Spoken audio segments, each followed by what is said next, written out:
How about now? Can they hear us? Testing. Yeah. Let's take a look at settings and audio. Oh, There you go. You got it. There we go. Whatever you did the first Whatever time. you did the first time, you got it. audio input. You got it. Audio output. It's working now. Okay. Yep. Perfect. Perfect. Thank you, John Capone, and good to hear from you, buddy. Long time no see. Thank you. Well, I guess Austin, you can be on. You can be on questions. That's right. I got it. So actually, I'm gonna do this, and then hopefully that does everything.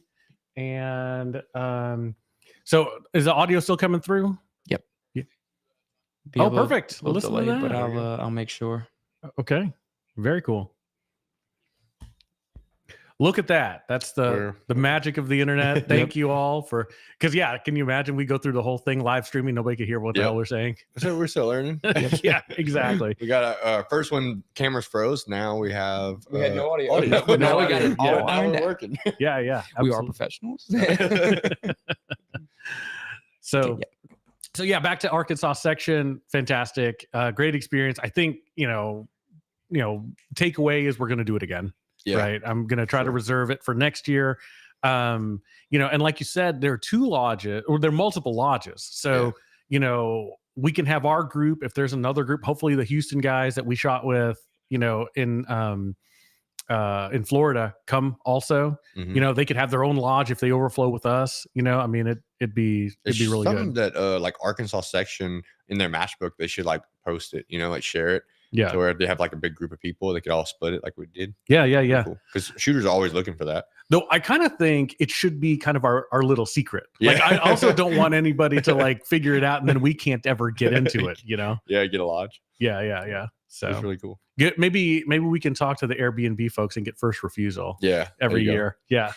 So but yeah, so that was our lodging. That was our experience. We got there Thursday. Jay took care of all the food. Brisket, fajitas, ribeye steaks. It was great. Pulled pork, yeah. And he had all of the nacho cheese, all the everything. Literally everything you could think about. They had the kolaches in the morning, all of that stuff. So I'm gonna gush all year on that. So that was our experience staying lodging, digging into the match. And so another shout out to David, the match director, for putting up with us for almost a year, doing, reserving a squad for us and then moving shooters in and out as people dropped and people added and all of that stuff. I know it was a pain, but we really appreciate it. We had a good time at the match. I think it was really perfect from that perspective. Registration was super easy. Had nothing, no big problems. No, every year that we shot it, it's been the same thing. Kind of like that guy's always been very good at responding back to emails and getting whatever we need. Yeah. So, so now I guess digging into the match itself, I think the match is a fast match. Yeah. Right. It's a one-day match. Yeah. Was it 12 stages? 10 stages. 10 stages. Yeah. And usually 12 or under is not too bad to do in one day. I kind of got used to doing that with different people I shot with. They always like to shoot 1 days. So I do that, except for dragons. Like dragons, I will not do it in one day again. I did it once. Stages. Yeah, I did it one time and I was like, never again, because it's just 12 technical stages all day in the heat and it's very tiring. Yeah. But everything else, you can kind of do it in one day. For sure. Yeah, no. And I think, the stages were actually very, they were very achievable, especially if it was your first level 2, everybody could hit all the targets, right? There were some that you may probably had to slow down on and stuff like that. But for folks who are, more experienced, you could really get on the gas on a lot of those.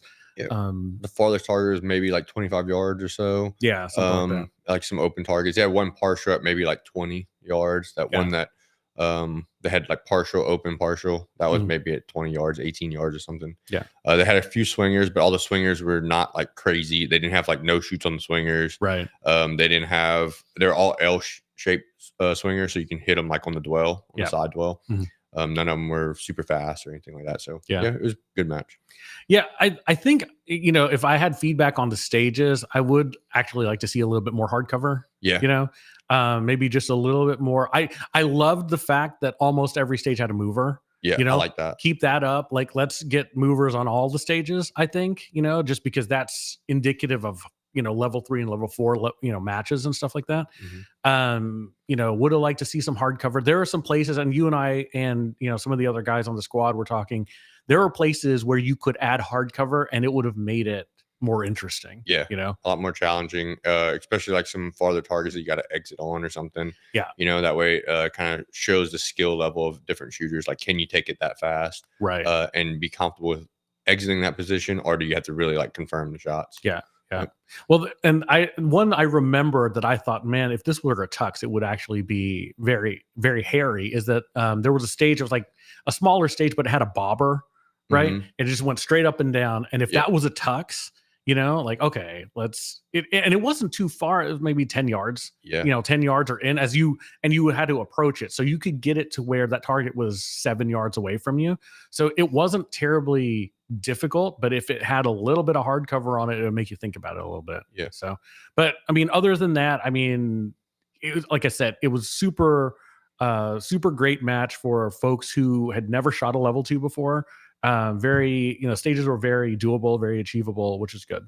So, you know, I think that the one complaint that I have, it's just one of those things that happens in USPSA, the calibration. You know, we did get smoked on one of those stages, and the 4 squads in front of us got smoked when they had to reset a popper. Yeah. You know, and the popper then fell in a different way that it did for us.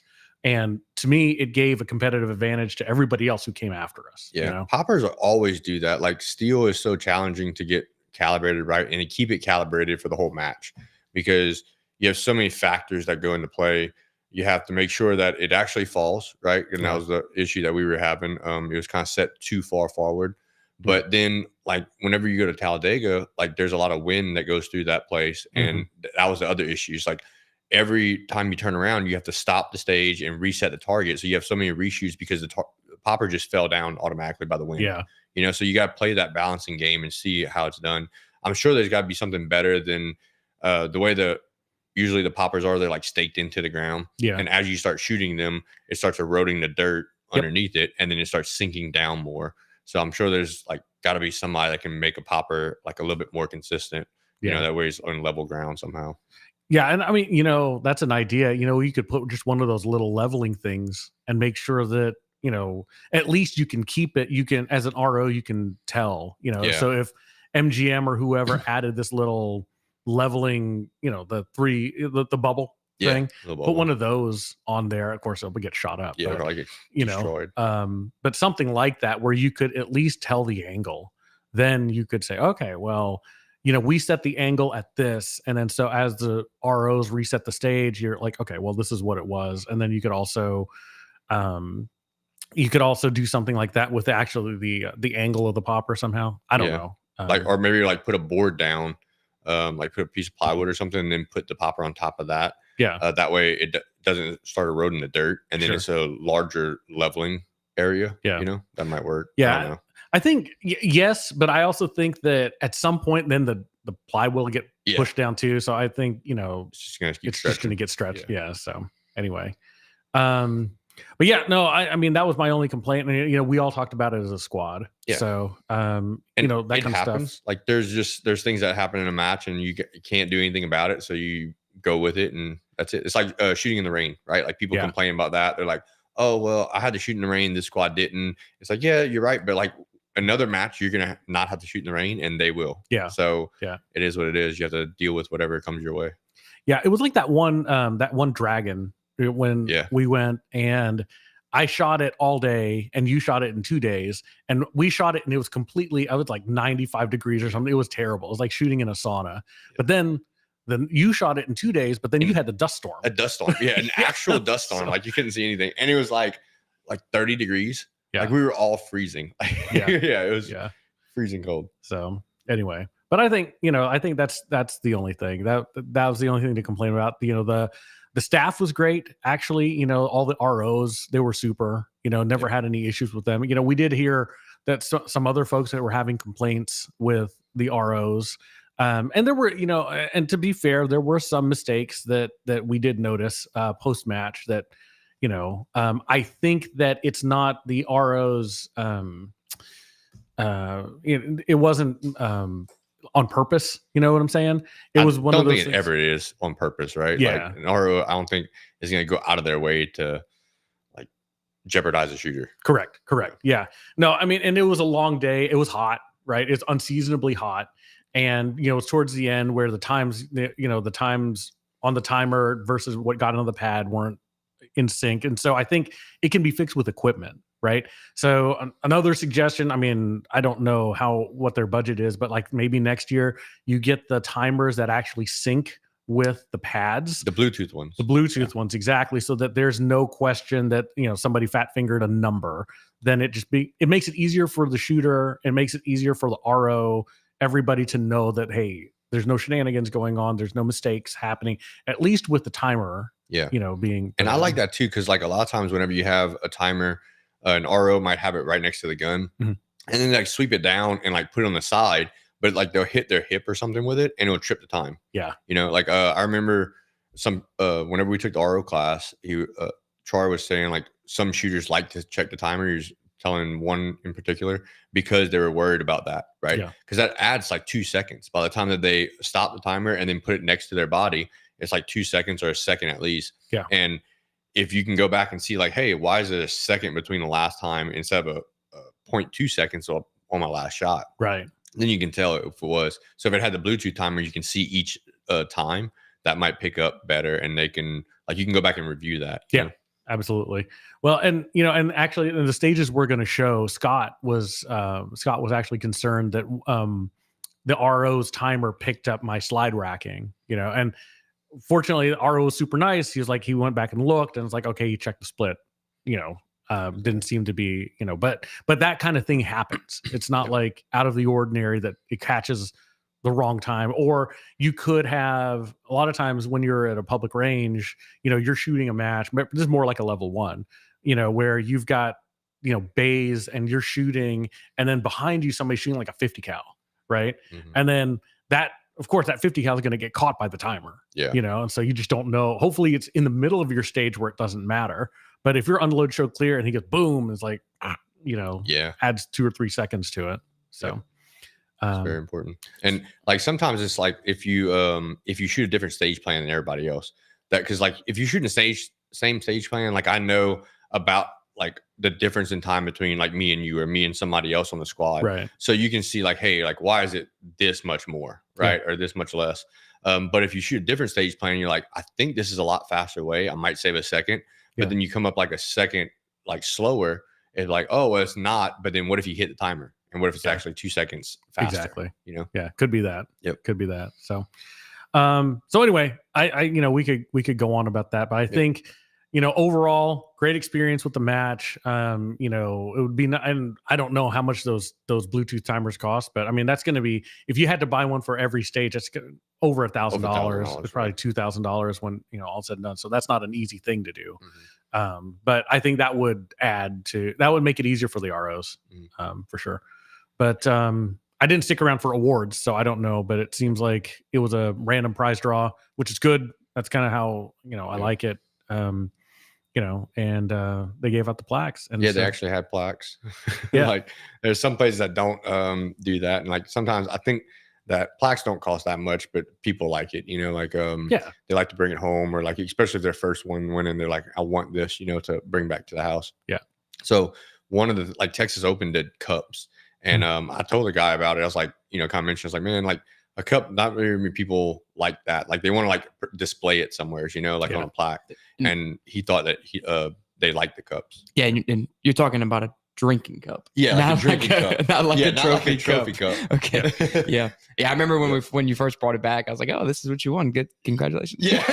It's just like a coffee mug, you know, like that. And then, you know, no like disrespect to them or anything, but it's like, man, it could have at least been like a Yeti or something. Yeah. It wasn't it was like a Walmart brand cup. Oh, come on. We know the Texas Open guys. Like, come on, guys, come on. At least a Yeti. Yep. At least a Yeti. Yeah. So, and usually, like, you could find someone in the like shooting the match, or someone in the club that does some type of woodworking, and it has like a laser or something. They can just laser whatever plaques it is. Yeah. So, as somebody who has never shot outside of like our little Thursday matches, let's get into like preparation and stuff. Okay. So when does it start for you guys? And by preparation, I mean like match specific. I'm not talking about like practice or anything like that. So when does it start? And I know for each person it's going to be different. But like, let's just take Arkansas, for instance. This is assuming this is like a middle ground important match to shooters of your quality. Is that fair to say? Yeah. So but when does preparation for something like this level 2 match start? So for like a match like this that happened on a Saturday, usually drive in the Friday, early Friday, and then get to the range that Friday and walk through stages. So there's 10 stages, and in USPSA they allow you to walk through the stages the day before. Yeah. So you can actually go and count the targets, look at round count, and have like a stage plan and see, hey, I'm gonna shoot this target from here and all that stuff, and go through that night. So usually it's a day of traveling, and you at least get there half a day left to walk through stages. Yeah. Once you go through walkthroughs and everything, you go back to the hotel, you can like clean your gun or go and do some dry fire, and then like go through some of the stages in your head. Some people might have like notes or something, or like have the stage diagram that they printed out on the computer and kind of have an idea of like where they're going to do reloads and stuff like that. Yeah. So the stage diagram is accessible to everyone. And then when do you like get access to that? Usually they'll send out a couple of weeks beforehand. Okay. You know, the bigger the match, the more time they give you. Okay. And a lot of times what you'll find out is that most of the time the stage diagram itself isn't really super helpful. It's not super indicative of anything other than what types of targets there are. Right. So and distances and stuff like that are pretty, like, there's no gauge of. There's no way to tell. Yeah. There's no way. Because that's what I'm gonna say is that is there some competitive advantage that somebody like us would have, who could see a stage diagram 2 weeks before and set up a stage, because we have access to private ranges? Not really. You can do like something where you set up the same style of targets, like tuxedos, but you don't really know how far that's going to be until you actually get there. Right. And sometimes they actually might move targets. So they might have like 3 targets on this side of the wall, and you get there and there's only one. And then they move that target over here. Right. So in that instance, over practicing off a stage plan could probably even handicap you, where because once the timer goes off, right, you're all muscle memory and whatever you plan for. So if you practice the hell out of a stage diagram, you get to, like you said, a spot where there's supposed to be 3 targets, and you were probably planning to to stop and shoot all 3, where now as you could probably take this one they have on the move, and now you're sitting there and stop, and now you've lost time, right? So you could almost handicap yourself by over analyzing a stage diagram. Yeah, for sure. Well, I think you can't read too much into that stuff, right? I mean, because as Brandon was saying, like, as soon as you get there, it's gonna look different. Yeah. And you may think, and I've seen this happen with a lot of folks, especially if they're newer to level 2s, they'll try to make a whole stage plan beforehand. Yeah. And I'm gonna take this on the move, I'm gonna do this, I'm gonna post up and do here. And then it's like, then either the targets are 10 yards further away, and then all those plans go away, or everything's 10 yards closer. And it's like, oh, well, I should have done something completely different, Yeah. I had that talk with, I think it was Jay last year, like before Swamp Stomp. Mm-hmm. He was like, had all the stage diagrams and was like planning reloads and like where he would move to and stuff like that. I was like, don't do that right now. Because you're going to get there and there might change the start position, or you might say like, hey, I'm going to go left first instead of right. Like, I know in the stage diagram, it looks like you might go right, but you'd really want to go left, so it just depends on what it is. Well, and you have to think about it in the eyes too of like the match director. They get there, they have a plan in their head. It's kind of like what happens at Sentry. people who make the stages, they have a plan in their head, but until you get into the range, you're like, oh, that's not going to work at all. And then so they just have to change it. Sometimes they'll add no shoots, or they'll take them away, or they'll do something. I think the most important thing is just to notice the start positions, right? So okay, I've got to start facing uprange, gun unloaded. So then you can practice, okay, turn, draw, and load, or something like that, or it's on a table, or something like that, or it's like your gun is on one side, your mags are on the other side. So those are the things you can really kind of game and practice beforehand. And that was one thing that they did not have at this match. Like, they had no crazy starts. Yeah. Everything was either inside the shooting area or right outside the shooting area. Right. And gun loaded and holstered. Like, I don't like to have too many crazy starts. Like, on every stage, you have something different to do. But like, at least having like 3 out of the 10, like where it's one of them maybe like gun on table, or maybe like seated, gun holstered, or mags on belt, or starting up range, like something just a little bit different, maybe 2 out of the 10, or at the most 3 out of 10, Yep.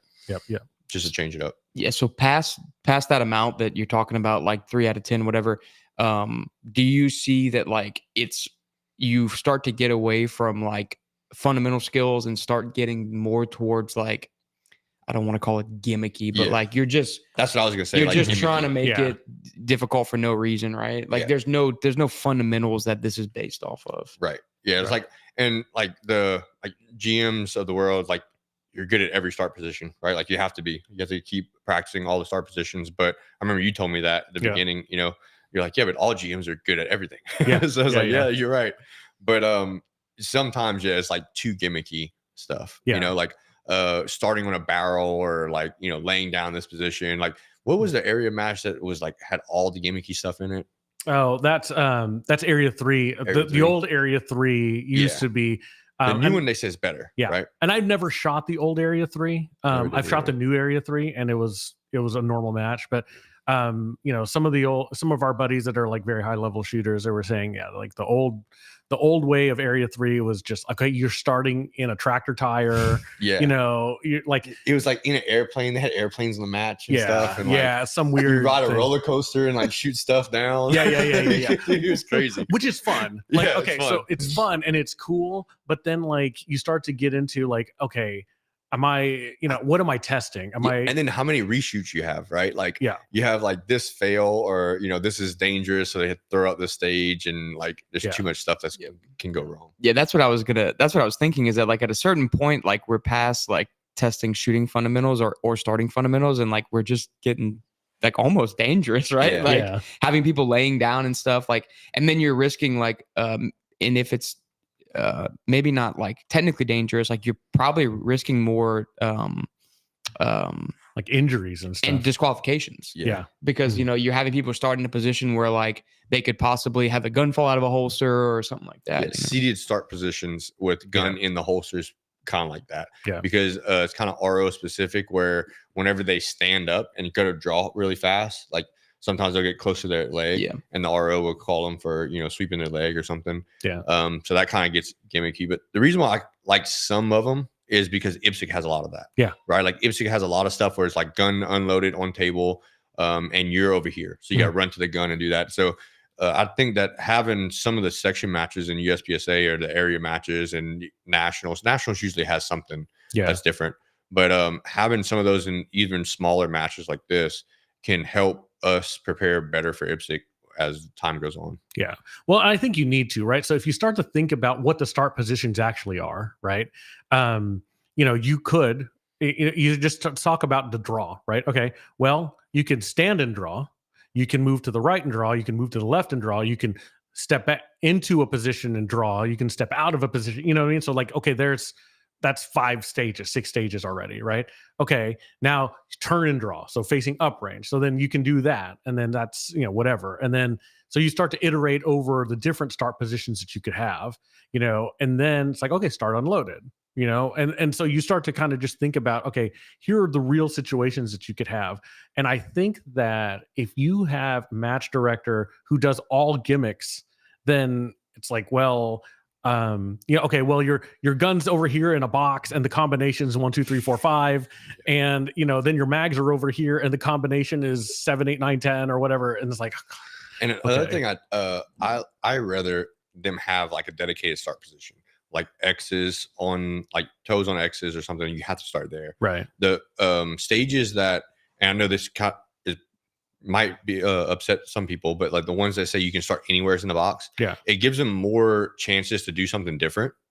Like, so you can have a completely different stage plan than somebody else, and a lot of people like that in USPSA, right? They're like, well, I want to be able to like figure out a way to shoot it for me and have more freedom to shoot it.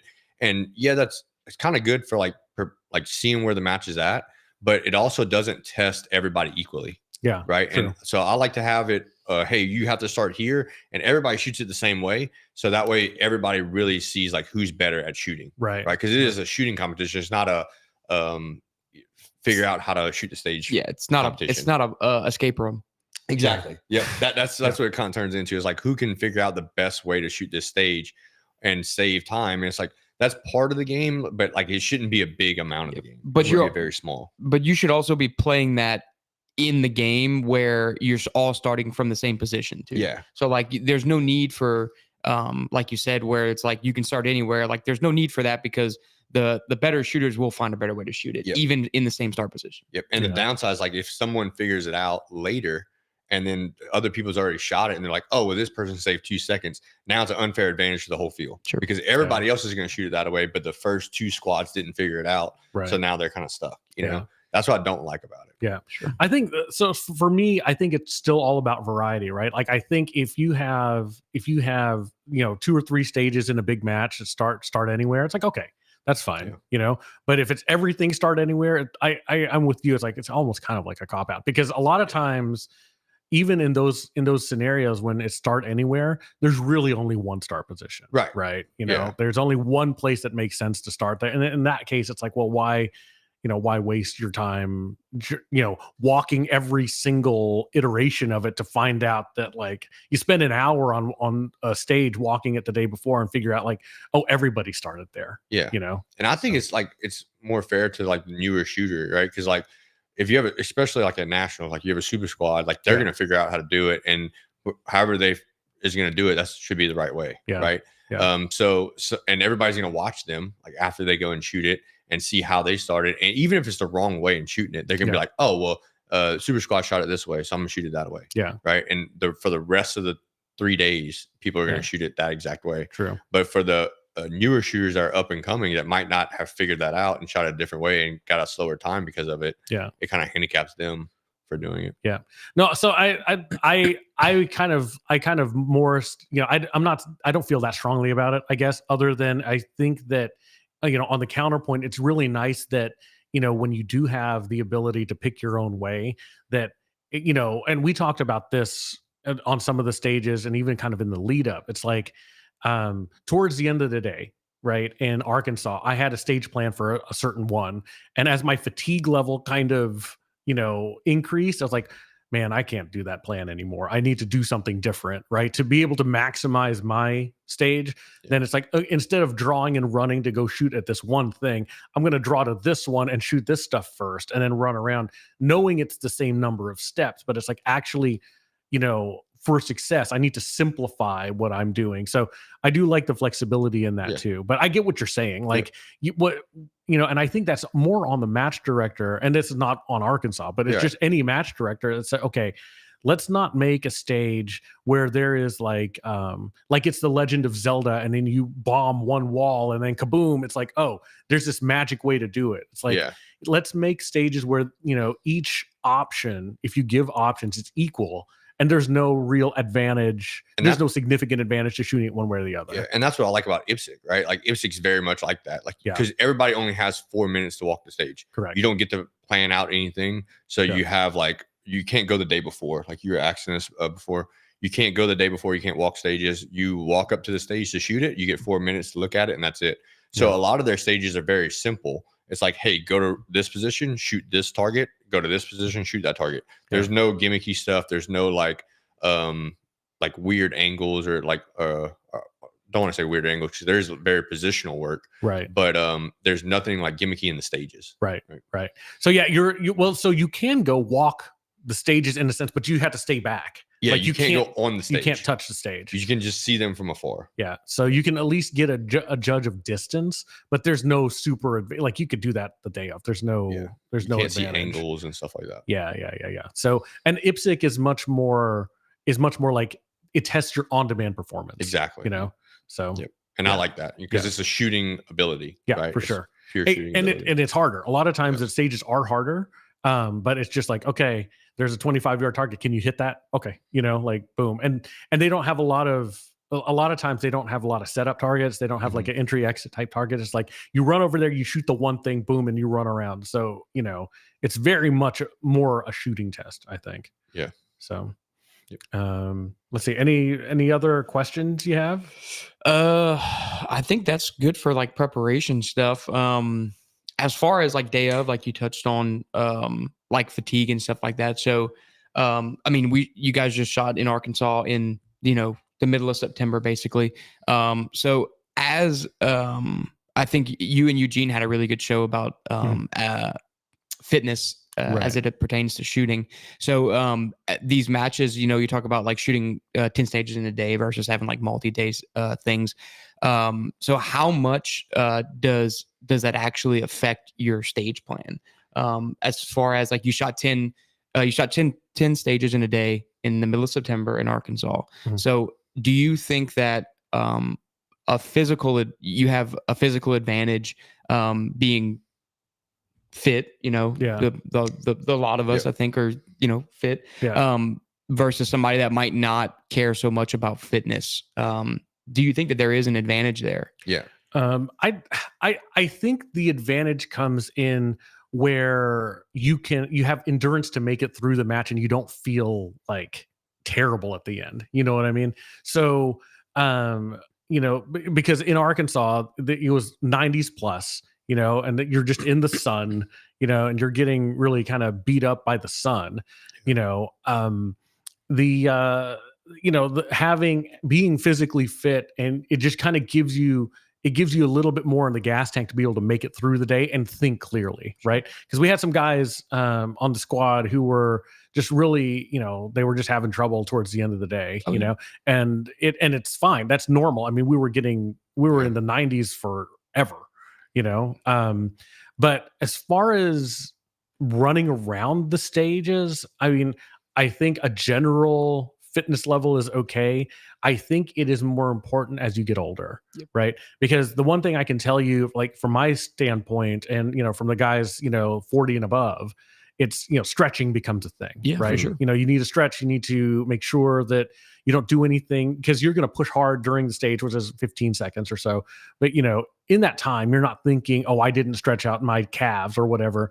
You'll get to the unload and show clear, and then you're like, oh my gosh, what did I do? You know, a lot of that kind of stuff happens. So I think from at least, you know, my age upward, having more general physical fitness will help you not have those injuries. Sure. You know? So, and I think like, I think physical fitness is a big part of it. At the top levels for sure. Like, you say, shooting is a lot like golf, and it's kind of very similar, right? Like, anybody can play golf and anybody can go shooting matches, right? Like, you can be at whatever age, at whatever weight you want to be at, and you can go and have fun. But like at the top level, everybody's working out. Sure. Like, it's not just, hey, I'm going to go to the range and shoot. Like, you also have physical fitness where everybody's going to lift weights or doing cardio or doing something to stay in shape in order to make it through the day and to have peak performance at every stage, right? Like, you might be able to do it in the first or second, but then as you start getting tired, if your shooting ability goes down, then that's not good, right? Like, you want to stay physically fit to do it. Sure. I think the hardest part is like taping. Like, because like you having the gun on you all day, so like you have all that weight on your hips, and then you're like walking down to go tape, come back, you reset targets and stuff like that, and that's like a lot of I see people like go down over the day because of that, like because they're getting up and down, like sitting and going back. And every person they're going walk 20 yards and then walk back to go tape a target, right? 100%. So I think that's the hardest part about the shooting thing. Yeah. And I think, I mean, if you think about the amount of energy you spend as a percentage, right? Yeah. I'd say 95% of your energy or more is spent resetting the stage. Yeah, or I'd say like 90, because if you have 10 people in your squad, you only shoot one time. That's right? true. Like, but you're going to reset the stage every time. Right. Like that's 90% of it. At least 90. Go to that. Yeah. So John in chat wanted to agree with you that says that 100% stretching is great when you get old. So he wanted to agree with you there. But there's a point too, like you talk about, like you guys you're in Arkansas in the middle of September. So like it seems like a moot point, but the Air Force recently did like a really cool study on how hydration affects mental aptitude. So like shooting a match in the middle of 95 something all day, like believe it or not, like hydration has a huge effect on your mental aptitude. Because what the Air Force found is like their thing had to do with the fact that they actually don't have a good way for fighter pilots to like go to the bathroom on like long extended missions. So what they'll do is they dehydrate themselves, so they don't have to use the bathroom during these like long extended trips. But they see mental aptitude and decision making going on a downhill. And it's different with fighter pilots because they actually have people that are like falling out and blacking out during like high G performances because of lack of hydration. But just mental aptitude and decision making, they see like an exponential decrease with an effect as it goes to hydration. So like something that like you guys probably pay attention to is like hydration, but somebody that like would stay up the night before like drinking or something and then go try to shoot one of these matches, like you're not gonna make it. No. My Houston buddies. Yeah, you're not gonna make it. And like you said, you compare us to golf, like we see like the same thing. Like there's maybe not as much like physical walking around and stuff, but like if you have like a summer tournament or something that's like 2 days, and then like there's some of these guys that like go out there and like drink all day during these tournaments, and I'm talking like real like legit like tournaments like for money, not like little fun scrambles. And like dude, there's guys that fall out. Like we had we in August we had our member tournament, or the club championship, and we had like 4 guys that went to the hospital like in a golf tournament and on a 3-day tournament. And it's like because they were drinking all day, and like one of them was like 23. Like, they fell out, and so it's like, you gotta take care of your body, man. Like this, it can kill you, and just from that aspect. But I mean, more along the decision-making side, like you don't see it, but your decision-making does decline when you start to get dehydrated. Yeah. And even like sugars and stuff like that. Cause like you got to eat throughout the day. Glucose levels. Glucose all levels. Goes into hydration. So it's, it's not just water. Like you have to drink Gatorades or liquid IVs or, BioLites or something like that, some type of sodium, and then eating also to make sure that you don't start feeling tired. Like, and eating right. Yeah, eating right. Like whether it be fruits, whether it be like little granola bars or something like that. Not like a big heavy meal for lunch, but like keep grazing throughout the whole entire day. Yeah, and you same thing. Like you don't want to go out and like eat like a double cheeseburger and then try to come shoot this match. Like one, you're like extremely full, and then you've eaten like this big greasy meal. Like same thing, like your mindset when you get there is gonna be like, dude, I just want to get out of here. You're not gonna perform at 100%. So that's interesting. It's really Once again, Houston buddies eating. Houston buddies, Oh, I'm also guilty. Just they putting would that out there. like have a whole pig, like the whole pig on rotisserie at the match. Like it's like a big thing. A cow, they're gonna shoot the cow before. That's right. John said that you guys need cart girls at matches. Problem solved. Yeah, we definitely need some cart girls. That'd be great. No, I think the main thing from hydration is that for anybody who's never shot a level 2 and you're going to shoot anywhere that's not way up north, even if so, you need to be. And this came from Matt Hopkins. He gave me this tip.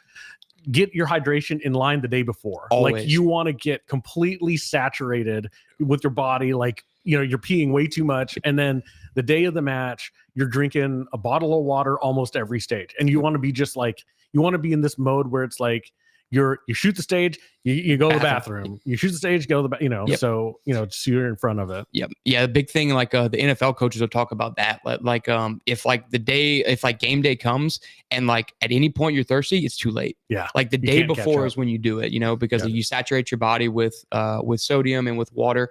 Because I don't know if it was you and I that were talking about this, that like people think that like water solves the problem, and it's like no, like your body will reject us at a certain point because it can't absorb that amount of water. Like it needs electrolytes. It has to have electrolytes to be able to absorb the water. You told me that whenever I was going to donate blood. Yeah. Because I was like, man, I drank like 10 bottles of water, and it was like, that doesn't do anything. You have to drink electrolytes. Yeah. You need glucose. Your body needs electrolytes in order to absorb the water into your system. Yeah. So yeah, it's very important. That's interesting how and it's little things like that like you guys are professionals at what you do, and it's little things like that people don't realize how important it is, Yeah. You're right. You can never catch up. Yeah. That's a thing. And then, the eating is a weird thing. It's like everybody has their own, right? Like the thing about eating during a match is you've got to figure out what works for you. Cause there are some dudes, we joke on my Houston buddies, but dude, they can go out and party. Yeah. They can go do the whole thing. They eat all night. They eat all day. They eat the match food, and they're still performing at a high level. Yep. And others like me, I can't do that anymore. I think it's like this same thing with dieting, right? Like some people can lose weight like instantly. Mm-hmm. Some people like really have to diet a different way, right. Or like whether it be fasting, whether it be eating no carbs, whether it be eating a balanced diet of carbs. Like everybody's body type's a little bit different, I think. Yeah. So cool. What else you got? That's pretty much it. I mean, it's I think that I think it's interesting because I like the intricacies of things. Mm-hmm. So like I like the mental side of the preparation, and then I like the little intricacies of how like hydration and food and stuff like that, and like how you mentally prepare for a stage affects things. Because I'm that way with like golf is like this. Like I like the little intricacies, and I like people that overthink things. Yeah. And sometimes that happens, like if people are getting tired and they've been walking through a stage plan over and over again, and then whenever they get to the stage, they find a different way to do it. But they're like, I can't remember that right now because I'm too tired to remember it. Right. So I'm just going to go back to my old plan and do it. Yeah. Well, that's one of the things I started doing last year, 2 years ago. I always come up with a complete stage plan for the first stage and the last stage. And it's like a immovable plan. Because I know in the very beginning of the day, I'm going to feel like super hype, and like I see a bunch of people doing a bunch of things. Oh, I want to do that. Oh, I want to do that. But then when it comes down to it, it's like, no, you are doing one thing, because that is, that'll keep my mind calm. Right. Mm-hmm. And then at the end of the day, I mean, it's more self-explanatory. It's like, dude, when it's, when you've been in 95 degrees and humidity all day and you get to the very last one, you're like, okay, I'm just going to do it. I don't know if it's efficient. I don't know if it's not efficient. And, but this is what it is. And I can execute it, and I don't have to think. You can hit play and just do it, And there's a stage like that, the L-shaped stage. Remember that? Like we had different stage plans, and the day before, the person that rode with me asked about the way that you did it. And I was like, no, because like you'd have to go diagonal. And I think it's more steps that way. And like we measured it out, but it's like you had already had that stage plan.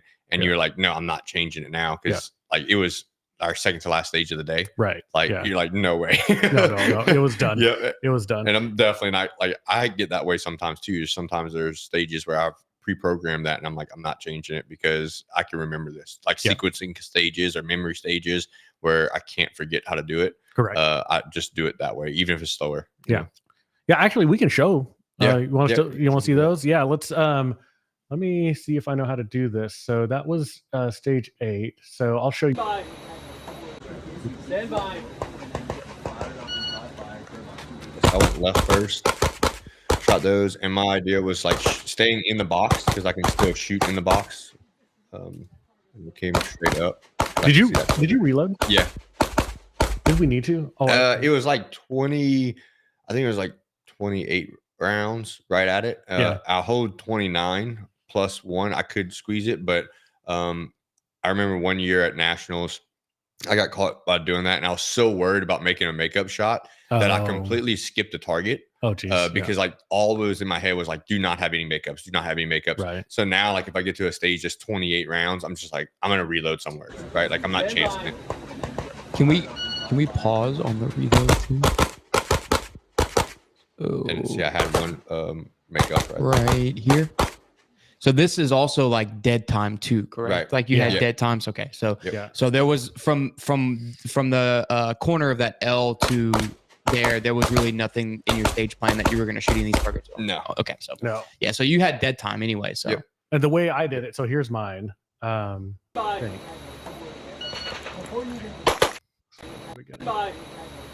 I went to the middle first. I attacked this guy.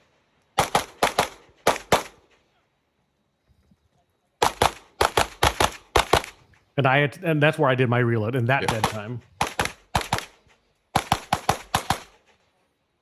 So, and for me, I remember the difference was I thought that running across here that I could get up on target faster to attack that back target. And I thought that, I could start shooting quicker if I shot that up and down no shoot here. Yeah. So because each of us had to cross this L. Yeah, twice. Both ways. Yeah, both ways. Yeah, I shot the no shoot that was like right behind that barrel. On the way. On the move. Yeah. And I remember telling myself, like, I am not stopping for that target. Like I got to keep my feet moving the whole time because it was very close. So which target is there a target that we can't see? There's a target behind you. That's what you took first. Yeah, watch, because I'll kind of draw. That's what I was trying to figure out, if like you took a target that was downrange, because this was 2 quick shots. I was like, man, if you took a target that was downrange in the middle there. It was maybe like 3 yards away. Yeah, got it, Roger. So there's that one. But I think the first stage of the day, you and I shot the same way, right? I think so. Yeah. So this is, I think this is you. It was a double swinger stage. Yeah.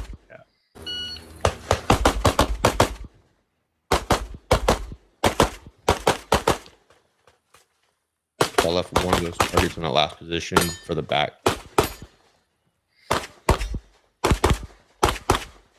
And we both had to track that last swinger. Yeah. So the swingers came out like they wasn't consistent. Whenever we watched them during the walkthrough, they didn't end up the same way as anybody shot them. Like everybody that shot them was a little bit different. It was a little bit different. Yeah. So they were sometimes they'll have like Ipswich very good at that, like timing them to where they like come out at a certain time. You shoot this one, then you shoot the other one. Yeah. This one stage was not like that. Yeah. So and I think you and I shot it exactly the same way.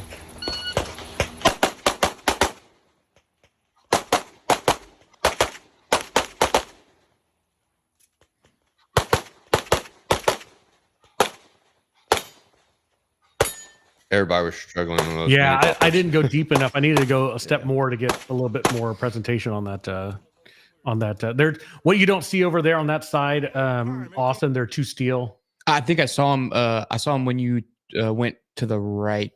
Yeah, they're over. Yeah. So if you restart it, I think I saw him. Right when you go right to that window, I saw him. Oh, you see him? Yeah. They're right there. Right there. Yeah, right there. But you can only shoot them through that window. Through that window, here. Over to your right. And if you had to get in that one spot, you could see one, then you had to take a side step just like that. Yeah. So you're saying initially you weren't deep enough to see. Yeah. Well, I think if I would take another step closer, it would have presented a little bit better. Yeah. So. I did the same thing. I hit the first one and then took a side step, and I had to make up the second shot. It was fast enough, but like I tried to take it on the step. Yeah. And it the dot bounced and didn't get on there right. So there you go. That's the Arkansas match, man. Arkansas I think match, it was fun. It was fun. Yeah, Very had fun. a good time. Yep.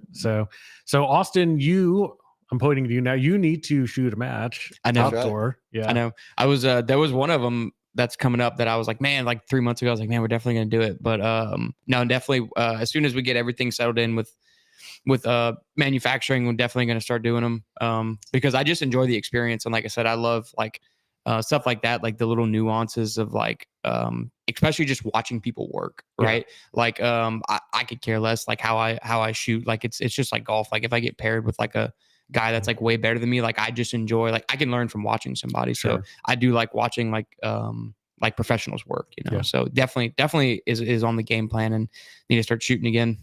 Yep. We'll do that like another section match. That's either in Mississippi or Louisiana or Texas, like something close by, and it'll be fun. And we have our whole squad get together. Well, I mean, being serious, that Mississippi match in December may be the one. Yeah.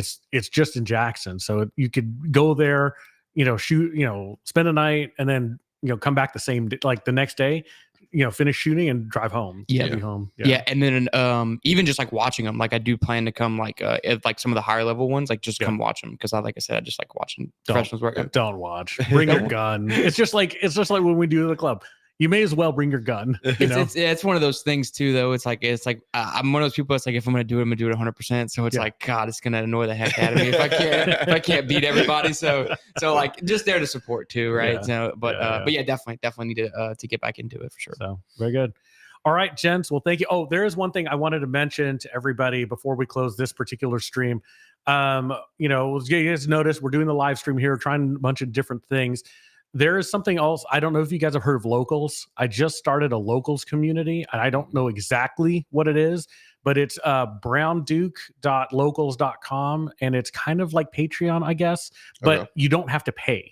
Okay. Right. So guys and girls, if you're listening, jump on that Locals, because what we're trying to do is we're trying to make sure that we broadcast the shows and all of this stuff in a way that you'll always get it, and we won't get censored by certain entities, right? As you guys all know, we've been having issues with being censored on various social media platforms. We are fortunate that Twitter and Rumble are really good about not censoring. And so we're just trying to find other platforms that'll do that too. So take a look at Locals. I just started it. I don't know anything about it. It will give you a option to donate. Do not donate. I do not have my bank account hooked to that thing. It's whatever you can do that's free, that's what you should do. Right. So, and we'll figure it out and try to, try to interact with everybody that way. So, but I think that's it. Anything else, guys, before we close this one down? No, we'll be. I think we'll be right back with another one, right? Yeah, we'll be right back in 10 minutes or so, and we will talk to you guys soon. Thank you.